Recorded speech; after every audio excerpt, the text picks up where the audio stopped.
ಇದನ್ನೊಂದು ಪ್ರಜಾಸ್ವಾಮ್ಯ ಮಾಡದೇ ಇದೆ, ಉಳಿದವ್ರು ಯಾರು ಮಾಡಬೇಕು? ಇತ್ತೀಚೆಗೆ ಹೆಚ್ಚು ಕ್ರಾಂತಿಕಾರಕವಾಗಿ, ಹೆಚ್ಚು ಬುದ್ಧಿಪೂರ್ವಕವಾಗಿ ಯಾರಿಗಾರು ಮಾಡ್ಲಿಕ್ಕೆ ಸಾಧ್ಯ, ಸಂತೋಷವೇ. ಹಿಂದೂ ಧರ್ಮದ ಸುಧಾರಣೆಗಾಗಿ ಯಾರೇ ಏನು ಮಾಡಿದ್ರು ಅದನ್ನು ನಾವು ಸ್ವಾಗತ ಮಾಡಲೇಬೇಕು. ಆದರೆ ಇವರು ಉದಾರವಾದಿಗಳಾದಂಥವ್ರು, ಈ ಮಹಿಳೆ ನೋಡಿದಂತೆ ಹಾಗೆ ನೋಡಿದ್ರೆ ಹಾಗೆ ಕಾಣಿಸ್ತದೆ. ಅವ್ರಿಗೂ ಪ್ರಜಾಸ್ವಾಮ್ಯದ ಬಗ್ಗೆ ಅಸಮಾಧಾನ, ಇನ್ಯಾಕೆ ಮಾಡಬೇಕಾಗಿತ್ತು ಇವರು, ಸುಮ್ಮನೆ ಈ ಕಿರಿಕಿರಿ ಮೈ ಮೇಲೆ ಯಾಕೆ ಹತ್ಕೋಬೇಕಾಗಿತ್ತು? ಸನಾತನರಾದಂಥ ಬ್ರಾಹ್ಮಣರಿಗಂತೂ ಇದು ಪ್ರಜಾಸ್ವಾಮ್ಯ ಮಾಡಬಾರ್ದು ಕೆಲಸ ಮಾಡಿರ್ತೇವೆ, ಸುಮ್ಮನೆ ಪಾಠ ಪ್ರವಚನ ಮಾಡಿಕೊಂಡು ಪಾಠಪೂಜೆ ಮಾಡ್ಕೊಂಡು ಸ್ವೀಕಾರ ಮಾಡ್ಕೊಂಡಾಗಿದ್ರೆ ಅದೇ ಸಾಕಾಗ್ತಿತ್ತು ಅಂತ ಅವ್ರ ಕೆಲವರು ಭಾವನೆ. ಹೀಗೆ ಅವ್ರದೆಲ್ಲ ಇವತ್ತು ಹೇಳಿದ್ರೆ, ಇವತ್ತು ಪ್ರಧಾನ ಪೇಪರ್ ಬಂದಿದೆ ಅಂತ ಹೇಳಿದ್ರೆ, ಅವರು ನವಗ್ರಹ ಕನಕನ ಕಿಂಡಿ ಇದು ನವಗ್ರಹ ಕಿಂಡಿ ಅಂತ ಯಾಕೆ ನಾಮಕರಣ ಮಾಡಿದರು ಅಂತೆಲ್ಲ ಇದೆ. ಅದೆಲ್ಲ ವ್ಯರ್ಥವಾದ ಚರ್ಚೆಗಳು. ಅಲ್ಲಿ ಕನಕದಾಸರ ಮೂರ್ತಿ ಕೂಡ ಇದ್ದೇ ಇದೆ. ಕನಕದಾಸರಿಗೆ ಕೊಡಬೇಕಾದಂಥ ಮಾನ್ಯತೆ ಏನಿದೆ ಅದನ್ನು ಮಾಧ್ವ ಸಮಾಜ ಕೊಡ್ತಾನೆ ಬಂದಿದೆ. ತಾರತಮ್ಯ ಭಜನಾ ಪದ್ಧತಿಯಲ್ಲಿ ಗುರುವಾರ ದಿವಸ ಅಥವಾ ಮತ್ತೆ ಯಾವುದೇ ರಾಘವೇಂದ್ರ ಸ್ವಾಮಿ ಆರಾಧನಾ ದಿವಸ ತಾರತಮ್ಯ ಭಜನಾ ಏನು ಮಾಡ್ತಾರಲ್ಲ, ಅದರಲ್ಲಿ ಕನಕದಾಸರ ಹಾಡುಗಳನ್ನೆಲ್ಲರೂ ಸ್ವೀಕಾರ ಮಾಡ್ತಾರೆ. ಆ ಕನಕದಾಸರಿಗೆ ಸಲ್ಲಬೇಕಾದಂಥ ಎಲ್ಲ ಗೌರವ ಸಂದೇಶ ಹೊಂದಿದೆ. ಅಲ್ಲಿ ಏನಾಗ್ತದೆ, ಉಡುಪಿಯಲ್ಲಿ ಅದು ಸತತವಾಗಿ ಒಬ್ಬರದೇ ಅಧಿಕಾರ ಇರೋದಿಲ್ಲ. 2 ವರ್ಷ ಒಬ್ಬ ಮಟ್ಟದ ಅಧಿಕಾರ ಆದರೆ 2 ವರ್ಷ ಮತ್ತೆ 2 ವರ್ಷ ಇನ್ನೊಬ್ಬರ ಅಧಿಕಾರ. ಆ ಇನ್ನೊಬ್ಬರ ಅಧಿಕಾರ ಬಂದಾಗ ಅವರು ಮತ್ತೆ ಯಾವುದೋ ಗುಡಿಯನ್ನು ಕಟ್ಟೋದು, ಯಾವುದನ್ನೋ ಕೆಡವೋದು, ಇನ್ನೊಂದೇನೋ ಸುಧಾರಣೆ ಮಾಡೋದು, ಹೀಗೆಲ್ಲ ಮಾಡ್ಲಿಕ್ಕೆ ಹೋಗ್ತಾರೆ. ಹೀಗೆಲ್ಲ ಮಾಡ್ಲಿಕ್ಕೆ ಹೋದಾಗ ಅದು ಯಾವುದೋ ಒಂದು ಹೆಸರನ್ನೇನೋ ಬದಲು ಮಾಡಿರ್ಬೋದು ಅಷ್ಟೇ. ಆ ಹೆಸರು ಬದಲು ಮಾಡಿದ್ದು ಅಥವಾ ಒಂದು ಮೂರ್ತಿಯನ್ನು ಸ್ಥಳಾಂತರ ಮಾಡಿದ್ದು ಅವಷ್ಟೇ ದೊಡ್ಡ ವಿಷಯ ಅಲ್ಲ. ಅದಕ್ಕೆ ನಾವು ಹೆಚ್ಚು ತಲೆ ಕೆಡಿಸ್ಕೋಬೇಕಾಗಿಲ್ಲ. ಅಂತೂ ಇದನ್ನ ನೀವು ಕೇಳುವವರು, ನನ್ನ ಬಂಧುಗಳು ಇದರಲ್ಲಿ ಕೆಲವರು ಇದ್ದೀರಿ ಮತ್ತು ನೀವು ಕೆಲವರು ಕೇಳ್ತಾ ಇದ್ದೀರಿ.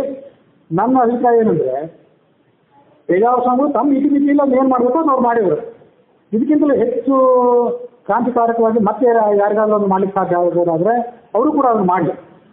ಇವ್ರು ಇದನ್ನು ಮಾಡದೇ ಇದ್ರೆ, ನಾವು ಇದನ್ನು ಮಾಡದೇ ಇದ್ರೆ ಇನ್ನೊಂದು 100-200 ವರ್ಷಕ್ಕೆ ಏನಾಗ್ತದೆ ಅಂತ ಅನ್ನೋದನ್ನ ನೋಡ್ಲಿಕ್ಕೆ ನಾವು ಇರೋದಿಲ್ಲ, ಚಿದಾನಂದ ಮೂರ್ತಿಗಳು ಇರೋದಿಲ್ಲ. ಚಿದಾನಂದ ಮೂರ್ತಿಯವರು ತಿಂಗಳಿಗೆ ಒಂದಾದ್ರೂ ವಿಜಯ ಕರ್ನಾಟಕ ಪ್ರಜಾವಾಣಿಯಲ್ಲಿ ಬಂದೇ ಬರ್ತಿತ್ತು. ಹಂಪಿಯ ದುಸ್ಥಿತಿಯನ್ನು ನೋಡಿ, ನಮ್ಮ ಗ್ರಂಥಗಳ ದುಸ್ಥಿತಿಯನ್ನು ನೋಡಿ, ನಮ್ಮ ಸಮಾಜಕ್ಕೆ ಬಂದಿರುವಂಥ ದುಸ್ಥಿತಿ ಬಗ್ಗೆ ಅವ್ರು ಕಣ್ಣೀರಿಡೋದೊಂದು ಆಸೆಯಿಲ್ಲ ಆ ಚಿದಾನಂದ ಮೂರ್ತಿಯವರು. ಅಷ್ಟು ಕಳಕಳಿಂದ ಅವರೆಲ್ಲ ಬರದೇ ಬರೀತಾರೆ. ಅದೊಂದು ಬ್ರಾಹ್ಮಣರಿಗೂ ಅರ್ಥ ಆಗಲಿಲ್ಲ, ಲಿಂಗಾಯತರಿಗೂ ಅರ್ಥ ಆಗಲಿಲ್ಲ. ಇವತ್ತಿರೋ ಈ ಹಿಂದೂ ಸಮಾಜ ಇರೋ ಪರಿಸ್ಥಿತಿ ಏನಾದರೂ ಬಸವಣ್ಣವರಾಗಲಿ ಮತ್ತು ರಾಜಾರಾಮ್ ಮೋಹನ್ ರಾಯ್ ಅವರಾಗಲಿ ಇದ್ದದ್ದನ್ನು ನೋಡಿದರೆ ಅವರೆಷ್ಟು ನಂಬ್ಕೊತಿದ್ರು ಅದು ನಮಗೆ ಯಾರಿಗೂ ಅರ್ಥವೇ ಆಗ್ತಿಲ್ಲ. ಸುಧಾರಣೆ ಮಾಡಬೇಕು ಅಂತ ಹೋದವರು ಸನಾತನವಾದಿಗಳ ಮತ್ತು ಪ್ರಗತಿಪರರ ಇವರ ನಡುವೆ ಸಿಕ್ಕಿಬಿದ್ದು ಸ್ಯಾಂಡ್ವಿಚ್ ಆಗಿ ಕಷ್ಟಪಡ್ತಿದೆ. ಹಾಗಾಗಿ ಅವರವ್ರ ಇತಿಮಿತಿಗೆ ಒಳಪಟ್ಟು ಅವ್ರೇನು ಸುಧಾರಣೆ ಮಾಡ್ತಾರೆ ಅದನ್ನು ಮಾಡಲಿ. ಅವರ ಮೊದಲು ಯಾರಿಗೂ ಆಗಿಲ್ಲ, ಅವ್ರು ಮಾಡಬೇಕು, ಯಾರೂ ಮಾಡ್ಲಿಕ್ಕೆ ಸಾಧ್ಯ ಇಲ್ಲ. ಅದನ್ನು ಪೇಜಾವರ ಸ್ವಾಮಿಗಳಲ್ಲದೆ ಮತ್ತೆ ಯಾರು ಮಾಡಿ ಯಾರು ಅಂತ ಕೆಲವರು ಒಂದು ಬ್ರಾಹ್ಮಣ ಯುವ ಮಾಧ್ಯಮ ಸಂಘಟನೆ ಅಂತ ಯಾರೋ ಒಬ್ರು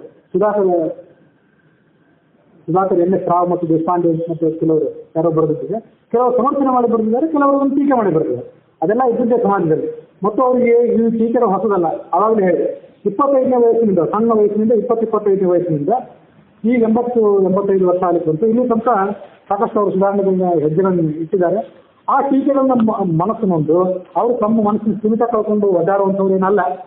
ಇದು ಎಲ್ಲ ಬ್ರಾಹ್ಮಣರಿಗೂ ಗೊತ್ತಾಗಬೇಕು, ಬ್ರಾಹ್ಮಣೇತರಿಗೂ ಗೊತ್ತಾಗಬೇಕು. ಮತ್ತೆ ಎಲ್ಲಕ್ಕಿಂತ ಕೊನೆ ಮಾತು ಏನು ಹೇಳಬೇಕಂತಿದ್ರೆ, ಪ್ರಜಾಸ್ವಾಮ್ಯ ಬಾಲ್ಯದಲ್ಲಿ ಏನು ಘಟನೆ ನಡೀತು ಅಂತ ಹೇಳಿದೆ, ನನ್ನ ಮನೆಯಲ್ಲಿ ಏನು ಘಟನೆ ನಡೀತು ಅಂತ ಅದನ್ನು ಹೇಳಿದೆ. ಆ ಘಟನೆಯನ್ನು ಯಾಕೆ ಹೇಳಿದ್ರೆ ನನ್ನ ಹೆಗ್ಗಳಿಕೆ ತೋರಿಸ್ಕೊಳ್ಳಿಕ್ಕೆ ಏನು ಹೇಳಿಲ್ಲ, ಯಾವ ಸುಧಾರಣೆ ನಾನು ಇನ್ನೂ ಮಾಡಿಲ್ಲ, ಮಾಡ್ತೀನಿ ಅಂತ ಭ್ರಮೆನೂ ಇಲ್ಲ. ಆದರೆ ಈ ಕಾಳಜಿ ಏನಿದೆ ಅದು ಬರೇ ನಾಲಿಗೆ ತುದಿ ಕಾಳಜಿ ಅಲ್ಲ, ಹೃದಯದ ಒಳಗಿನ ಕಾಳಜಿ ಅನ್ನೋದಕ್ಕೆ ದೃಷ್ಟಾಂತವಾಗಿ ಆ ಘಟನೆ ಹೇಳಿದೆ. ಈ ಅಪನಂಬಿಕೆ ಮತ್ತು ತಾತ್ಸಾರ ಏನಿದೆ ಅದನ್ನು ನಾವು ಬಿಟ್ಟುಕೊಡದೇ ಇದ್ರೆ ಇನ್ನು 100 ವರ್ಷದಲ್ಲಿ ರಾಘವೇಂದ್ರ ಸ್ವಾಮಿಗಳ ಗುಡಿಗೆ ಪೂಜಾರಿ ಇರ್ತಾರೋ ಗೊತ್ತಿಲ್ಲ, ಆಗ ಬೃಂದಾವನ ಎತ್ತೋ ಇಲ್ಲೋ ಗೊತ್ತಿಲ್ಲ. ನಮ್ಗೆ ಮುಂದೆ ಬೃಂದಾವನ ಎತ್ತೋ ಇಲ್ಲ, ಆ ಕಡೆ ಕೃಷ್ಣ ಗುಡಿ ಎತ್ತೋ ಇಲ್ಲ, ಉಡುಪಿ ಕೃಷ್ಣ ಇರ್ತಾನೋ ಇಲ್ಲ, ತಿರುಪತಿ ವೆಂಕಟರಮಣ ಇರ್ತಾನೋ ಇಲ್ಲ, ಮಂತ್ರಾಲಯ ಇರ್ತದೋ ಇಲ್ಲ. ಅವತ್ತು ನಾವ್ಯಾರು ಇರ್ಲಿಕ್ಕಿಲ್ಲ. ಆದರೆ ಬ್ರಾಹ್ಮಣರಿಗೂ ಮತ್ತು ಹಿಂದೂಗಳಿಗೂ ಸಂತುಷ್ಟ ಮನಸ್ಸೇನಿದೆ ಇವತ್ತೇನಾಗಬೇಕು ಅದಷ್ಟು ಆಗ್ಲಿಕ್ಕೆ ಆಯ್ತು. ದೂರದೃಷ್ಟಿ ಮುಂದೆ ನಾವು ಏನು ಮಾಡಬೇಕು ಅದ್ರ ಬಗ್ಗೆ ಯಾವುದೇ ಒಂದು ಪ್ಲಾನೇ ಇಲ್ಲ. ಹಾಗಾಗಿರೋದನ್ನು ನಾವು ಮತ್ತೊಬ್ಬರ ಸಂಚಿಗೆ ಬಲಿಬಿಟ್ಟಿವಿ. ಎಷ್ಟೋ ವರ್ಷಗಳಿಂದ ಆಗಿದ್ದೆಲ್ಲ ಹೀಗೆ ಅದು ಮತ್ತೊಬ್ಬ ಇತಿಹಾಸ ಬರ್ಕೊಳ್ಬೇಕು. ಈ ಸಂದರ್ಭದಲ್ಲಿ ನಾವು ಎಚ್ಚೆತ್ತುಕೊಂಡು ಆ ಅಪನಂಬಿಕೆ ತಾತ್ಸಾರ ಇದನ್ನ ಬಿಟ್ಟುಕೊಡದೇ ಇದ್ರೆ ಹಿಂದೂ ಧರ್ಮ ಅನ್ನುವಂಥ ಕರಿ ಹಲಗೆ ಅದೇ ಇರೋದಿಲ್ಲ. ಅದಿಲ್ಲದೇ ಇದ್ರೆ ನಾಳೆ ಅಲ್ಲಿ ಲಿಂಗಾಯತರು ಇಲ್ಲ, ಆರ್ಯರು ಇಲ್ಲ, ಈಡಿಗರು ಇಲ್ಲ, ಮಾಧ್ವ ಅದ್ವೈತ ದ್ವೈತ ಅಂತ ಯಾವುದೂ ಇಲ್ಲವೇ ಇಲ್ಲ. ನಮ್ಮ ಶ್ರದ್ಧಾ ಕೇಂದ್ರದಲ್ಲಿ ಈಗಾಗಲೇ ಕಾಶಿಯಲ್ಲಿ ಬಾಂಬ್ ಈಗಾಗಲೇ ಇಟ್ಟಾಯಿತು. ಅದು ಭೌತಿಕವಾದ ಬಾಂಬ್. ಅದು ಅಭೌತಿಕವಾದಂಥದ್ದು ಇಡೀ ದೇಶವನ್ನು ಅಭದ್ರಗೊಳಿಸಲಿಕ್ಕೆ ಸಂಚೆ ಏನಿದೆ ಅದು ಅಭೌತಿಕವಾದ ಬಾಂಬ್. ಅದು ಅಭದ್ರಗೊಳಿಸುವಂಥ ಸಂಚೆ. ಆ ಸಂಚೆ ಏನಿದೆ ಅದು ಇನ್ನೂ ಹೆಚ್ಚು ಆಳವಾಗಿ ನಮ್ಮ ಸಮಾಜವನ್ನು ಮತ್ತು ಸಂಸ್ಕೃತಿಯನ್ನು ಒಡೆಯೋದ್ರಲ್ಲಿ ಯಾವುದೇ ಸಂದೇಹ ಇಲ್ಲ.